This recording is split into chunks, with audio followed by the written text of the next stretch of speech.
আলহামদুলিল্লাহি রাব্বিল আলামিন ওয়াসসালাতু ওয়াসসালামু আলা সাইয়্যিদিল মুরসালিন আম্মা বা'দ ফাআউযু বিল্লাহি মিনাশ শাইতানির রাজীম বিসমিল্লাহির রহমানির রহিম আসসালাতু ওয়াসসালামু আলাইকা ইয়া রাসূলুল্লাহ ওয়া আলা আলিকা ওয়া আসহাবিকা ইয়া হাবিবাল্লাহ আসসালাতু ওয়াসসালামু আলাইকা ইয়া নবিয়াল্লাহ ওয়া আলা আলিকা ওয়া আসহাবিকা ইয়া নূরাল্লাহ। প্রিয় ভাইরা, মাদানী চ্যানেলের দর্শক শ্রোতা, আপনারা কেমন আছেন? মাদানী চ্যানেলের ধারাবাহিক অনুষ্ঠান অনন্য ব্যক্তিত্ব, এই অনুষ্ঠানে আপনাদেরকে আরও একবার স্বাগত জানাচ্ছি। যে যেখান থেকে দেখতে পাচ্ছেন, আশা করি আল্লাহ পাকের সন্তুষ্টির জন্য শুরু থেকে শেষ পর্যন্ত মনোযোগ সহকারে দেখবেন। আমি আল্লাহ পাকের সন্তুষ্টির জন্য কয়েকটা কথা আপনাদের সম্মুখে উপস্থাপন করার চেষ্টা করব। আশা করি আপনারা আমাকে সঙ্গ দিবেন। শুরুতে দরুদ পাকের ফজিলত আমরা শ্রবণ করি। নূরানী নবী রাসূল আরবি রাহমাতুল আলামিন হুজুর পাক সাল্লাল্লাহু আলাইহি ওয়াসাল্লাম ইরশাদ ফরমান, যে ব্যক্তি জুমার দিন ৮০ বার আমার উপর দরুদ শরীফ পাঠ করবে, তার ৮০ বছরের গুনাহ ক্ষমা করে দেওয়া হবে। তো জুমার দিন চেষ্টা করব রাসূল পাক সাল্লাল্লাহু আলাইহি ওয়াসাল্লামের উপর দরুদ শরীফ পাঠ করার মাধ্যমে আমরা যাতে আমাদের সময়গুলো অতিবাহিত করতে পারি। আসুন একবার মোহাব্বত নিয়ে রাসূল পাক সাল্লাল্লাহু আলাইহি ওয়াসাল্লামের উপর দরুদ পড়ি। সাল্লু আলাল হাবিব সাল্লাল্লাহু তাআলা আলা মুহাম্মদ সাল্লাল্লাহু তাআলা আলাইহি ওয়াসাল্লাম। প্রিয় ভাইরা, মাদানী চ্যানেলের দর্শক শ্রোতা, নিঃসন্দেহে ওলি আল্লাহ বুজুর্গগণ এনারাই অনন্য ব্যক্তিত্বের অধিকারী। বিশেষ করে যে আল্লাহকে রাজি করেছে, যে আল্লাহকে সন্তুষ্ট করেছে, যে আল্লাহ পাকের হয়ে গিয়েছে, সুবহানাল্লাহ, আল্লাহ পাকের দয়া তার উপর নসিব এমনভাবে হয়েছে সে আখিরাতের মধ্যে কামিয়াবি। তো এমন এমন ওলি আল্লাহ বুজুর্গ জমিনের মধ্যে তশরিফ নিয়ে এসেছেন, নেক বান্দাগণ, যারা নিজের মোহাব্বত, ভালোবাসা, আন্তরিকতা সব কিছুই রাসূল পাক সাল্লাল্লাহু আলাইহি ওয়াসাল্লামের মোহাব্বতে বিসর্জন দিয়েছেন। আর এমন বিসর্জন দেওয়াটা আল্লাহ পাকের রাহে এত বেশি মকবুল হয়েছে, এত বেশি কবুল হয়েছে যে আল্লাহ পাক এর মেহেরবানি যে তারা আমাদের জন্য আদর্শবান, তারা আমাদের জন্য মডেল হয়েছে, তারা আমাদের জন্য আইডল হয়েছে। আজকে এমন একজন অনন্য ব্যক্তিত্বের অধিকারীর কথা শোনাবো, যে অসংখ্যবার রাসূল পাক সাল্লাল্লাহু আলাইহি ওয়াসাল্লামের জিয়ারত লাভ করেছেন। তিনি স্বপ্নে অনেকবার দেখেছেন, জাগ্রত অবস্থায় দেখেছেন। তার এমন কি আমল, এমন কি অনন্য ব্যক্তিত্ব অধিকারী তিনি ছিলেন, যার দরুন রাসূল পাক সাল্লাল্লাহু আলাইহি ওয়াসাল্লাম ইনাকে সাক্ষাৎ দিয়েছেন। আসুন আমরা শ্রবণ করি ওই ব্যক্তিটাকে, সে সম্পর্কে ইনশাআল্লাহ তাআলা আমরা শুনবো। আপনারা হয়তো নাম শুনেছেন, হযরত সাইয়েদনা সৈয়দি শাফি রাহমাতুল্লাহ আলাইহি, অনেক বড় বুজুর্গ ইমাম সৈয়দি রাহমাতুল্লাহ আলাইহি। এমন কিছু ব্যক্তিত্বের অধিকারী ব্যক্তিত্বের মধ্যে ছিল যেটা আমাদের জন্য অনেক বড় দয়া, আল্লাহ পাকের মেহেরবানি। এমন ওলি আল্লাহকে আমরা ভালোবাসি, মহব্বত করি। ইনার চর্চাটা কি ছিল সেটা আমরা জানবো ইনশাআল্লাহ তাআলা। জালালউদ্দিন সৈয়দি শাফি রাহমাতুল্লাহ আলাইহির একজন খাদেম ছিলেন, যে হযরতে মুহাম্মদ বিন আলী রাহমাতুল্লাহ আলাইহি। তিনি বলেন, একদিন ইমাম সৈয়দি শাফি রাহমাতুল্লাহ আলাইহি আমাকে বললেন, যদি আমার মৃত্যুর আগে তুমি আমার গোপনীয়তা প্রকাশ না করো, তাহলে আজ আসরের নামাজ মক্কায় মুকাররমার পড়ার ইচ্ছা করছি। তো খাদিম আরজ করলেন, জি হুজুর, ঠিক আছে, আমি গোপনীয়তা প্রকাশ করবো না। বললেন, ইমাম সৈয়দি শাফি রাহমাতুল্লাহ আলাইহি আমার হাত ধরলেন এবং চোখ বন্ধ করলেন, বললেন চোখ বন্ধ করো। আমি চোখ বন্ধ করলাম। আমরা প্রায় ২৭ কদম 27 স্টেপ সামনে অগ্রসর করলাম, হেঁটেছিলাম, এবং তিনি বললেন, এবার চোখ খুলো। আমি চোখ খুলতে দেখলাম মক্কায়ে মুকাররমায় জান্নাতুল মুআল্লার দরজার সামনে আমরা ছিলাম। তারা মক্কায়ে মুকাররমায় পৌঁছে গেল, সেই সম্পর্কে আমি অবশ্যই আপনাদেরকে জানাবো। আপনারা আমার সাথেই থাকুন এবং আরও কিছু ঘটনা শ্রবণ করুন। বলেন, আমরা মুসলমানদের প্রিয় আম্মাজান হযরতে খাদিজাতুল কুবরা রাদিয়াল্লাহু তাআলা আনহা এর মাজারা পাকের জিয়ারত করলাম। অতঃপর হেরাম শরীফে পৌঁছালাম, সেখানে তাওয়াফ করলাম, জমজম শরীফের পানি পান করলাম। এরপর মকামে ইব্রাহিমের কাছে বসে গেলাম, আসরের নামাজ আদায় করলাম। সব কিছু সমাপ্তি করার পর ইমাম সৈয়দি আমাকে বলতে তার খাদিম মুহাম্মদ বিন আলী রাহমাতুল্লাহ আলাইহিকে বললেন, যদি চাও তাহলে আমার সাথে ফিরে চলো, নতুবা হাজিদের সাথে চলে এসো। তো তিনি বললেন, আমি আরজ করলাম হুজুরের সাথেই যাব, অর্থাৎ আপনার সাথেই যাব। সুতরাং আমরা জান্নাত মুআল্লার দরজা পর্যন্ত পৌঁছালাম। তখন ইমাম সৈয়দি রাহমাতুল্লাহ আলাইহি বলেন চোখ বন্ধ করো। চোখ বন্ধ করলাম, আমি চোখ বন্ধ করলাম। কিছুক্ষণ পর বললেন এবার চোখ খুলো। আমি চোখ করলাম, তো আমরা আবার মিশর পৌঁছে গিয়েছিলাম। অর্থাৎ সৈয়দি শাফি রহমতুল্লাহ আলাই মিশর থেকে ওনার খাদিমের হাত ধরে 27 কদম অগ্রসর হলেন, চোখ বন্ধ করলেন, পৌঁছে গেলেন মক্কায় মুকাররম। এটা অনেক বড় সৌভাগ্যের বিষয়। আল্লাহ পাক রব্বুল আলামিনের মেহেরবানি, আল্লাহ তাআলা নেক বান্দাদেরকে কেমন দয়া করেন যে তারা অল্প সময়ের মধ্যে অন্যত্র পৌঁছে যাওয়া। অসংখ্যবার নবী করিম সাল্লাল্লাহু আলাইহি ওয়াসাল্লামের জিয়ারত লাভ করা, অন্তরের মধ্যে আল্লাহ পাকের ভয়, প্রেম, ভালোবাসা, রাসূল পাক সাল্লাল্লাহু আলাইহি ওয়াসাল্লামের প্রতি দরদ, দূরত্ব, ডিস্টেন্সটা সংকুচিত হয়ে যাওয়া, কমে আসা, এটা ওলি আল্লাহদের কারামত। আল্লাহ পাক তার নেক বান্দাদেরকে বিশেষ ক্ষমতা দান করেন যে তারা এই দুনিয়াতে যখন ইচ্ছা, যেখানে ইচ্ছা, বাহ্যিক উপায় উপকরণ ছাড়া, কোনো রকেট, বিমান, বাহন ছাড়াই তারা ভ্রমণ করতে পারে। এটা আল্লাহ পাকের বিশেষ দয়া। 19 পারা সূরা নামলে উল্লেখ রয়েছেন রানী বিলকিসের সিংহাসন হযরত সুলাইমান আলাইহিস সালাতু ওয়াস সালামের খেদমতে হাজির করার জন্য সাবা দেশ থেকে যাত্রা করেছিলেন। কানজুল ঈমান থেকে অনুবাদ, তোমাদের মধ্যে কে আছো যে তার সিংহাসন আমার সামনে নিয়ে আসতে পারবে? আসিফ বিন বারকিয়া হযরত সুলাইমান আলাইহিস সালাতু ওয়াস সালামের একজন, তিনি ওয়াজির ছিলেন, একজন আলিম ছিলেন, যিনি ইসমে আজম জানতেন। তিনি আরজ করলেন সূরা নামলের 40 নং আয়াত, কানজুল ঈমান থেকে অনুবাদ, আমি সেটা হুজুরের সম্মুখে হাজির করব চোখের একটা পলক মারার পূর্বে। আমরা চাই চোখের পলক মারার পূর্বে আমি রানী বিলকিসের সিংহাসন আপনার সামনে উপস্থাপন করব। সুলাইমান আলাইহিস সালাতু ওয়াস সালাম চোখ বন্ধ করে খুললেন, তো সিংহাসন সামনে উপস্থিত ছিল। শত শত মাইল দূরে রানী বিলকিসের সিংহাসন। আসিফ বিন বারকিয়া রহমতুল্লাহ আলাই রানী বিলকিসের সিংহাসন সুলাইমান আলাইহিস সালাতু ওয়াস সালামের বারগাহে উপস্থিত করে দিলেন। এটা কিভাবে সম্ভব? এটা হচ্ছে ওলি আল্লাহদের কারামত, আল্লাহর নেক বান্দাদের বিশেষত্ব। আল্লাহ ওয়ালাদের জন্য অসম্ভব কিছু নয়। অনেকেই ওলি আল্লাহর কারামত বিশ্বাস করে না বা বুঝার চেষ্টা করে না, কিংবা ওলি আল্লাহর মর্তাবা নিয়ে তারা বিভিন্ন ধরনের কটূক্তি করতে দ্বিধাবোধ করে না। অথচ কোরআনে পাকের মধ্যে হযরতে সাইয়েদনা সুলাইমান আলাইহিস সালাতু ওয়াস সালামের ওয়াজিরের কথা এসেছেন, আসিফ বিন বারকিয়া, যিনি হচ্ছেন একজন ওলি, একজন আলিম। তার ক্ষমতা যদি এমন থাকে, তো হযরতে সাইয়েদনা সৈয়দ শাফি, যিনি কিনা সৈয়দ রয়েছেন, যে কিনা রাসূল পাক সাল্লাল্লাহু আলাইহি ওয়াসাল্লামের উম্মত রয়েছেন, যে কিনা একজন বড় ইমাম, ইমামদের একটা দরজা রয়েছে, উনি অনেক বড় একজন ইমাম, পণ্ডিত ছিলেন, ওলি আল্লাহ ছিলেন, এবং যিনি 9ম শতকের মুজাদ্দিদ ওলি কামিল, ইনার মর্তাবা অবশ্যই ঊর্ধ্বে রয়েছেন, সে রাসূল পাকের উম্মত। আর আসিফ বিন বারকিয়া, উনি আলিম ওয়ালি, তিনি হচ্ছেন সুলাইমান আলাইহিস সালাতু ওয়াস সালামের উম্মত। তো সুলাইমান আলাইহিস সালাতু ওয়াস সালামের উম্মতের চাইতে আমার রাসূল পাক সাল্লাল্লাহু আলাইহি ওয়াসাল্লামের উম্মতের বিশেষত্ব অবশ্যই বেশি রয়েছে। তো বলি আল্লাহদের জন্য এগুলো কোনো বিষয় না। তারা চোখের পলক মারার পূর্বেই রানী বিলকিসের সিংহাসন নিয়ে এসেছে। অথচ জিন জাতিকে বলা হয়েছিল, সে টাইম চেয়েছিল, কিন্তু সুলাইমান আলাইহিস সালাতু ওয়াস সালাম সেটা রাজি হন না, যে আরও আগে। তো ফার্স্ট কতটুকু চোখের পলক ফেলার পূর্বে তিনি সেটা হাজির করেছেন। যে আল্লাহ সুবহানাহু ওয়া তাআলার নেক বান্দারা যখন আল্লাহকে রাজি করতে পারে, আল্লাহকে খুশি করতে পারে, তার পিয়ারা মাহবুব সাল্লাল্লাহু আলাইহি ওয়াসাল্লামের নৈকট্য অর্জন করে, রাসূল পাক সাল্লাল্লাহু আলাইহি ওয়াসাল্লামের মোহাব্বত, ভালোবাসায় তারা যখন বেকুল হয়ে যায়, বেকারার হয়ে যায়, মোহাব্বতে ইলাহির মধ্যে যখন তারা চলে যায়, তো তাদের জন্য অসম্ভব কিছু থাকে না, তাদের জন্য সব কিছু সম্ভবপর হয়ে যায়। যে জীবনে হবে কি তোমার দিদার ইয়া রাসূলুল্লাহ,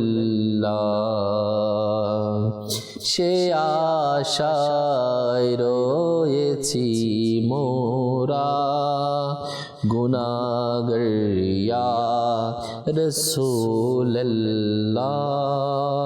আমরা রাসূল পাক সাল্লাল্লাহু আলাইহি ওয়াসাল্লামের দিদারের প্রত্যাশায় আমরা ইস্তেগাসা পেশ করি, নাতে মুস্তাফা পড়ি। অর্থাৎ যার কথা বলছি এমন ওলি আল্লাহ, আল্লাহ তাআলা তার মধ্যে কেমন তাকাত দিয়েছেন, কেমন মুহাব্বতের রাসূল দিয়েছেন, কার মধ্যে কেমন বিশেষত্ব গুণ, যিনি কিনা রাসূল পাক সাল্লাল্লাহু আলাইহি ওয়াসাল্লামের দিদার লাভ করে ধন্য হয়েছেন। তাও একবার দুইবার নয়। ইমাম সৈয়দি রহমতুল্লাহ আলাইহির উপর আল্লাহ পাক এর অনেক বড় রহমত ছিল, আল্লাহ পাকের অনেক বড় দয়া ছিল, অনেক বড় তিনি নিয়ামত দ্বারা আল্লাহ তাকে ধন্য করেছিলেন। বড় দয়া হচ্ছে রসুল পাক সাল্লাল্লাহু আলাইহি ওয়াসাল্লামের দিদার সাক্ষাৎ। হ্যাঁ, ইমাম জালালউদ্দিন সৈয়দী শাফি রহমতুল্লাহ আলাই সে উচ্চ মর্যাদার ব্যক্তিত্ব, যার স্বপ্নে নয় বরং জাগ্রত অবস্থায় 77 অর্থাৎ 77 বার রসুল পাক সাল্লাল্লাহু আলাইহি ওয়াসাল্লামের দিদার নসিব হয়েছে। সুবহানাল্লাহ, কি শান ইমাম সৈয়দীর, কেমন বিশেষত্ব! নিশ্চিতভাবে স্বপ্নেও দিদারে মুস্তাফা নসিব হওয়াটা সেটা অনেক বড় সাধারণ ব্যাপার নয়, অসাধারণ বিষয়, অনেক বড় নিয়ামত। এই নিয়ামতের জন্য আশিকরা প্রাণ বাজি রাখার জন্য প্রস্তুত হয়ে যায়। আর তিনি সুবহানাল্লাহ স্বচক্ষে রাসূল পাক সাল্লাল্লাহু আলাইহি ওয়াসাল্লামের ৭৭ বার জিয়ারত লাভ করেছেন। কেমন সৌভাগ্য! আমির আহলে সুন্নাত বলেন, যখন পাবো তোমার দিদার তখনই ঈদ হবে আমার, যখন পাবো তোমার দিদার তখনই ঈদ হবে আমার। আমার স্বপ্নে এসো না মদনী মদিনে वाले, मदनी मदीने वाले, मदनी मदीने वाले। জালালউদ্দিন সৈয়দী শাফি রহমতুল্লাহ তিনি বর্ণনা করেন, একবার যখন আমাকে রাসূল পাক সাল্লাল্লাহু আলাইহি ওয়াসাল্লাম দিদার দানের সৌভাগ্য দিল, তার নসিব হলো আমার, আমি আরজ করলাম, ইয়া রাসূলুল্লাহ সাল্লাল্লাহু আলাইহি ওয়াসাল্লাম, আমি কি জান্নাতি? তখন ইরশাদ করলেন, জি তুমি জান্নাতি। জান্নাতে প্রত্যেক মুসলমান যাবে, তবে কিছু মুসলমান এমন হবে যারা গুনাহের শাস্তি পাওয়ার জন্য প্রথমে জাহান্নামে যাবে, অথবা তাদেরকে জাহান্নাম থেকে বের করে জান্নাতে পাঠানো হবে। সুতরাং ইমাম সৈয়দী রহমতুল্লাহ আলাইহি বলেন, আমি আরজ করলাম, ইয়া রাসূলুল্লাহ, ইয়া হাবিবাল্লাহ সাল্লাল্লাহু আলাইহি ওয়াসাল্লাম, আমি কি বিনা আযাব বুক করে জান্নাতে যাব? তো ইরশাদ করলেন, হ্যাঁ, লাকা যালিকা, তোমার জন্য এমনই হবে। কেমন মোহাব্বত ইলাহি! জান্নাতে তো যাব, ইয়া রাসূলুল্লাহ, কি আযাব বুক করে যাব, নাকি আযাব বুক করা ছাড়াই জান্নাতে চলে যাব? তো বলি আল্লাহরা জানে আযাব কি, জান্নাতের নিয়ামত কি। তো তারা রাসূল পাক সাল্লাল্লাহু আলাইহি ওয়াসাল্লামের দরবারে এটাই পেশ করেছেন, আমি কি আযাব বুক করা যায় যাব? আল্লাহ, হ্যাঁ, তুমি আযাব বুক করা ছাড়াই জান্নাতে যাবে। আল্লাহকে যে পেতে চায় সেটা রাসূল পাকের ভালোবাসার মাধ্যমে মিলে। সেজন্য শায়ের বলে, আল্লাহকে যে পাইতে চায় হযরতকে ভালোবেসে, আল্লাহকে যে পাইতে চায় হযরতকে ভালোবেসে। তো নিয়ামত পাওয়া নিঃসন্দেহে একটি সৌভাগ্য, আর তবে সে নিয়ামত রক্ষা করা অনেক বড় দক্ষতা। স্বাধীনতা অর্জনের চেয়ে স্বাধীনতা রক্ষা করা অনেক কঠিন। ইমাম সৈয়দী শাফি রহমতুল্লাহ অনেক বড় ওলি আল্লাহ, যার মধ্যে এই নিয়ামত ছিল, তিনি জাগ্রত অবস্থায় রাসূল পাকের দিদার, এই নিয়ামত যেন অব্যাহত থাকে। বলে না, যে ইনকামের চলে যায় সে চায় না ইনকাম বন্ধ হোক, চলতেই থাকুক, আরও বেশি ইনকাম করি। যে দিদারে মুস্তাফা পেয়েছে, একবার পেয়েছে, তার তৃষ্ণা মিঠে না, বারবার ওই তৃষ্ণাটা বাড়তে শুরু করে, ইয়া রাসূলুল্লাহ আবার কবে দিদার পাবো। তো তিনি যেন এই ধারাবাহিকতা, যে একবার, দুইবার, তিনবার, ৭৭ বার জাগ্রত অবস্থায় দেখেছেন, এই সিলসিলায় ধারাবাহিকতা যাতে বন্ধ না হয় সেজন্য তিনি চিন্তিত থাকতেন। অনেক কিছু ত্যাগ তিনি স্বীকার করতেন, তবে তা থেকে তিনি পিছিয়ে যেতেন না। রাসূল পাক সাল্লাল্লাহু আলাইহি ওয়াসাল্লামের দিদার আশায় সর্বদা পাওয়ার জন্য বাদশাহীর দরবারে যাওয়াটা তিনি পছন্দ করতেন। সুলতান কানসুগৌরি যে তৎকালীন বাদশাহ ছিল, সে অনেক চেষ্টা করছিল যে সেইতে তার দরবারে আসেন।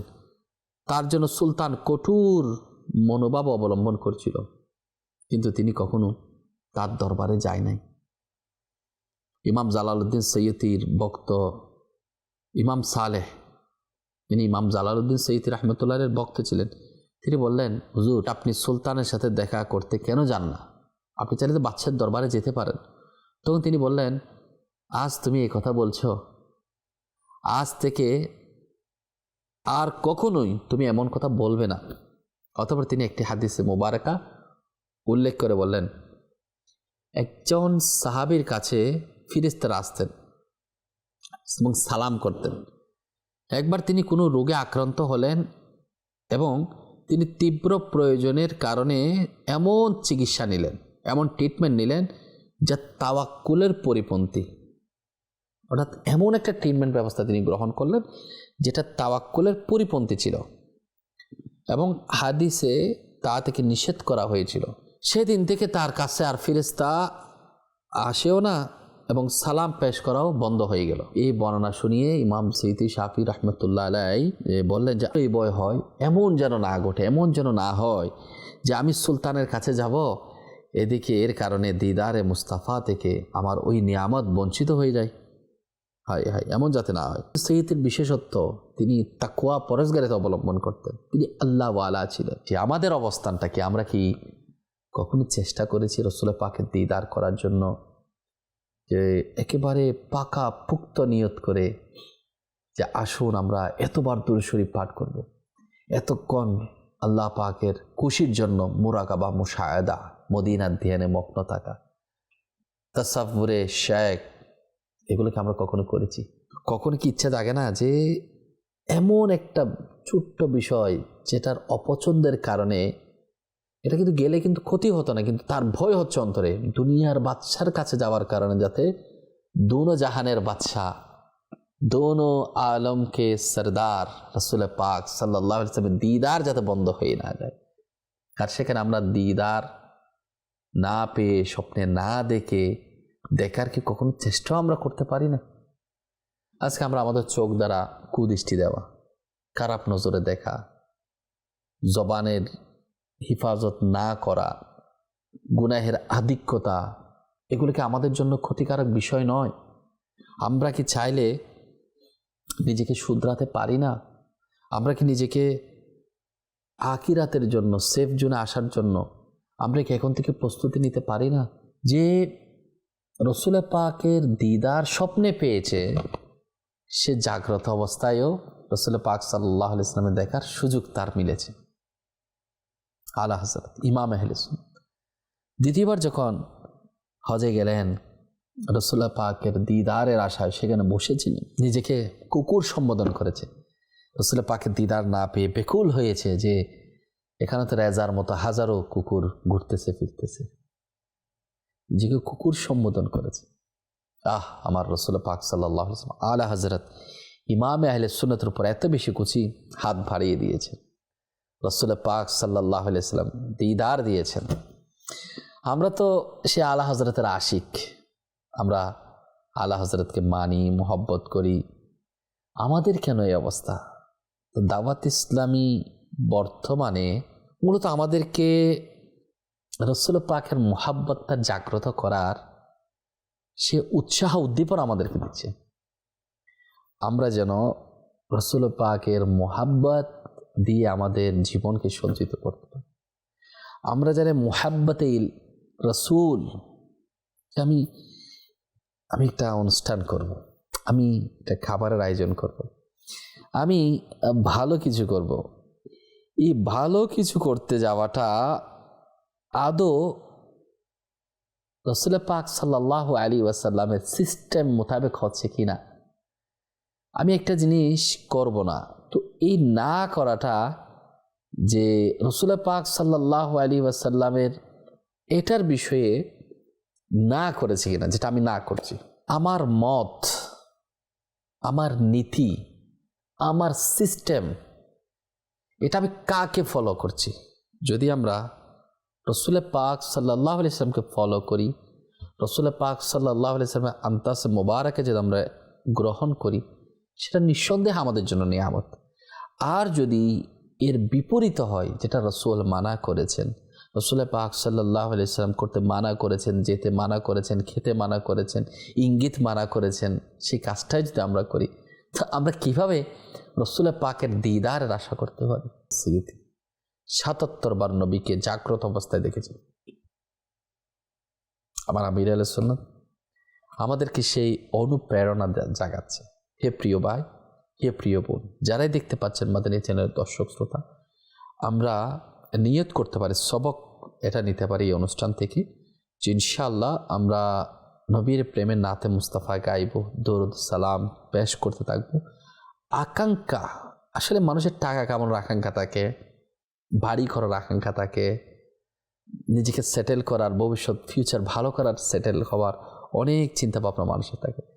তো এতগুলো ভালো কাজের মধ্যে কি আমি আমার রসুলের দিদার এটাকে আমি প্রত্যাশা রাখতে পারি না? এবং সেটার জন্য যা যা করণীয় সে মোতাবেক আমি সিস্টেমে চলতে পারি না? যদি চলতে পারে তো ইনশাআল্লাহ আপনার বেড়া পার, অর্থাৎ আপনার তরি পার। আল্লাহ পাক আমাদেরকে দাওয়াত ইসলামের এই প্রিয় মহলে স্থায়িত্ব আল্লাহ আমাদের নসিব করুন। আমিন বিজাহ নবীর আমিন সাল্লাল্লাহু তাআলা আলাইহি ওয়াসাল্লাম।